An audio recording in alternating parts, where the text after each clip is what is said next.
Bienvenue sur Africa 24 pour cette nouvelle édition du QG Week-end. Voici les titres espoirs de taille pour le nord du Mali. L'accord de paix a enfin été signé par toutes les parties prenantes au conflit. C'était ce samedi à Bamako.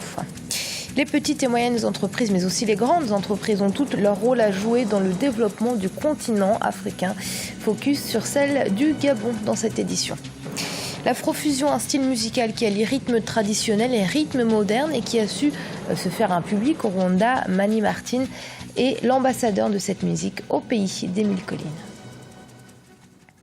Et sachez tout d'abord qu'en Guinée, la date des élections locales prévues pour 2016 a été annulée sur un commun accord entre la majorité et l'opposition. La date de l'élection présidentielle, quant à elle, est toujours maintenue au 11 octobre. En attendant, l'opposition réclame toujours que les élections communales soient organisées avant la présidentielle. Leur date n'a toujours pas fait l'objet de consensus entre le pouvoir et l'opposition. Les discussions entre les deux partis doivent justement reprendre ce lundi 22 juin. La mobilisation du Mali et de ses partenaires a payé. La signature de l'accord de paix pour le nord du pays ce 20 juin 2015 est une victoire collective. Aujourd'hui, la mobilisation continue. Les acteurs souhaitent poursuivre leur travail afin de permettre une application effective de l'accord sur le terrain. Ibra Khadindiaï. La communauté internationale salue la signature de l'accord de paix au Mali. De nombreuses institutions, notamment l'Union africaine, la CEDEAO, la Communauté économique des États de l'Afrique de l'Ouest, l'Organisation de la coopération islamique ou encore les Nations unies, étaient activement engagées dans les négociations.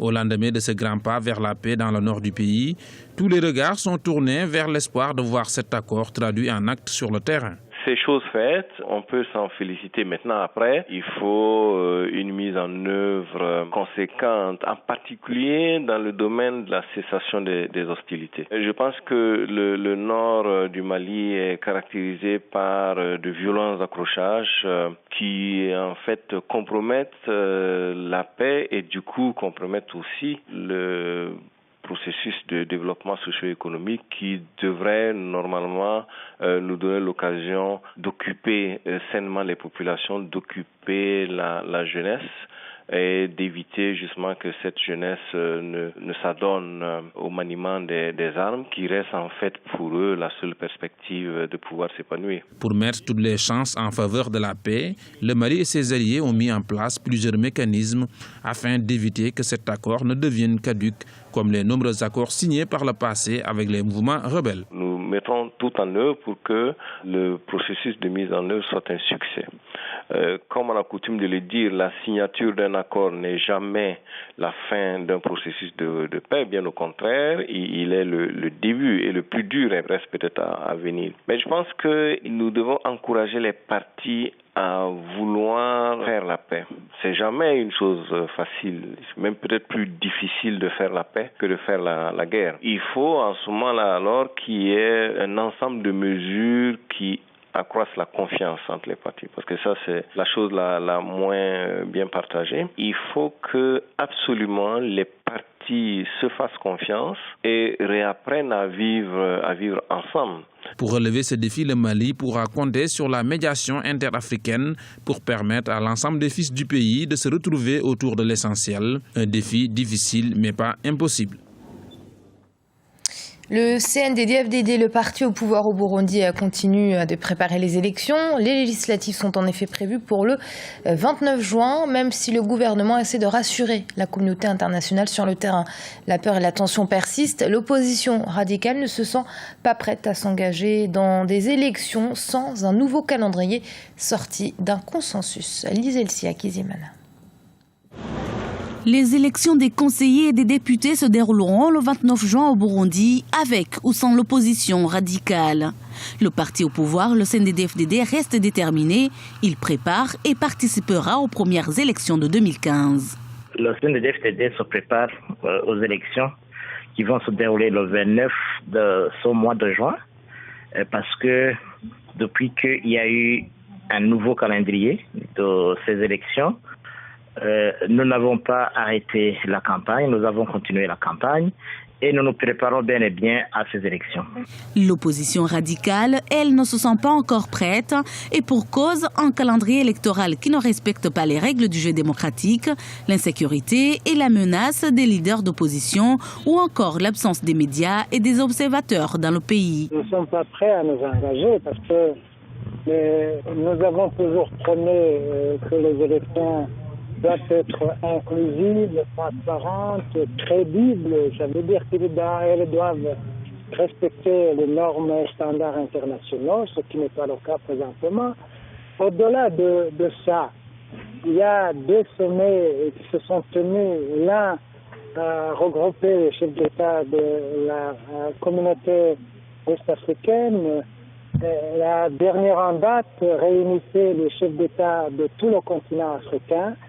Et à travers les conclusions, les recommandations du sommet de l'EAC, il avait été convenu que les élections ne devraient plus être une préoccupation avant un mois et demi. Ça veut dire avant le 15 juillet, on ne pouvait plus prétendre à une quelconque élection, que ce soit communale, législative, présidentielle ou autre. Déterminé d'organiser ces élections, le gouvernement continue de rassurer la population. Selon le dernier calendrier électoral, après les législatives du 29 juin, il y aura la présidentielle le 15 juillet et ensuite les sénatoriales le 24 juillet prochain. Une échéance compromise par la situation sur le terrain. Dans la nuit du vendredi 19 à samedi 20 juin, des tirs et des grenades ont été entendus dans plusieurs quartiers de Bujumbura, la capitale burundaise. Et sachez également qu'Abdoulaye Batili remplace Saïd Djinnit au poste de facilitateur de la crise politique au Burundi. Il est également un représentant spécial du secrétaire général de l'ONU pour l'Afrique centrale. Rappelons que Saïd Djinnit avait été récusé par les opposants, un troisième mandat du président burundais. Il lui reprochait sa partialité. Les PME, les petites et moyennes entreprises apparaissent de plus en plus comme de véritables facteurs de développement pour le continent africain. Mais au Gabon, elles se retrouvent dans une situation délicate puisque l'État leur doit plusieurs centaines de milliards de francs CFA. Dans un tel contexte, comment ces entreprises peuvent-elles jouer pleinement leur rôle? Élément de réponse avec ce sujet d'Ibra Khadindiaï. Les petites et moyennes entreprises sont l'épine dorsale de l'économie d'un pays. Elles sont cependant confrontées à plusieurs maux qui freinent leur développement et la création de richesses et d'emplois. Le Gabon a mis en place très tôt, 4 ans après son indépendance, un cadre légal pour le lancement d'une politique de développement des PME, avec notamment la création d'une agence nationale Promo Gabon chargée de promouvoir ces PME. Malgré cela, ce secteur connaît aujourd'hui d'importantes difficultés financières et pas seulement. La dette au niveau PME est quand même en deçà de 100 milliards et pourtant ça devrait être payé. Mais nous avons quand même un signal qui a été donné par le ministre du Budget qui dirait que la dette serait plus ou moins liquidée d'ici le 31 décembre 2015, mais c'est trop loin pour les PME. Au moment où le pays s'est lancé dans un ambitieux programme pour atteindre l'émergence à l'horizon 2025, les PME ont une pierre importante à apporter à l'édifice et cela passe par plusieurs préalables. Ce qui bloque, c'est simplement que la discussion ne se fait pas. Il faut bien qu'il y ait une concertation entre le gouvernement et les structures patronales que nous sommes pour qu'effectivement nous parlions le même langage et afin que le vœu du chef de l'État de faire du Gabon un pays émergent soit probant et que effectivement la PME trouve sa place dans l'économie nationale parce qu'il faut également la repenser, il faut restructurer. On parle de restructuration aujourd'hui. Restructurer signifie également qu'il faut prendre en compte la loi sur la modernisation de l'économie pour permettre à ce qu'on définisse réellement au Gabon ce qui constitue réellement une petite et moyenne entreprise. Le Gabon possède l'atout majeur de disposer d'importantes ressources naturelles. Le prix du baril du pétrole sur le marché mondial a connu une chute vertigineuse de leur valeur de l'ordre de 56% depuis la mi-juin 2014. Le pays a dû s'adapter à cette nouvelle donne et a pris des mesures de réajustement budgétaire. Des difficultés qui ne vont pas empêcher l'État gabonais de miser sur les PME pour accélérer la croissance du pays. L'afrofusion est un genre musical en vogue au Rwanda. Les artistes modernisent les rythmes traditionnels africains en général et rwandais en particulier à travers leurs différentes œuvres. Et Mani Martin est un artiste qui excelle dans ce domaine depuis 5 ans. Et notre correspondant au Rwanda, Olive Adjakotan, l'a rencontré. Voyez donc son reportage.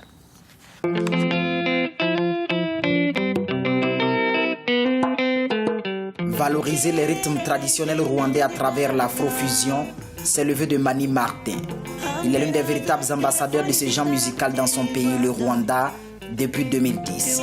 L'artiste de 27 ans a commencé sa carrière avec le gospel avant de tomber amoureux de l'afrofusion. Il a aujourd'hui à son actif 4 albums. Je cherchais mon identité, donc je voulais m'exprimer comme un artiste rwandais, comme un artiste africain. Donc c'est pour cela que j'ai dit non, je dois vraiment baser ma musique sur les sons africains. Mani Martin prépare la sortie de son 5e album avant la fin de l'année 2015. Un album qui abordera plusieurs thématiques comme la beauté africaine et la paix. Malgré le succès que connaît l'artiste, il doit faire face à certains challenges. C'est toujours pas facile pour quelqu'un de travailler sans avoir un modèle. C'est ça d'abord la difficulté, ça c'est une difficulté générale. Mais il y a des autres difficultés aussi dans la musique, dans l'industrie de la musique du Rwanda aussi. Il y a beaucoup de pilotage, donc on fait de la musique, il y a les gens qui vendent notre musique, mais nous, donc on gagne rien. Mani Martin a été le premier artiste rwandais à avoir participé au prix découverte RFI et au Jeu de la francophonie. Il a également été élu meilleur artiste traditionnel du Rwanda en 2012 et en 2013.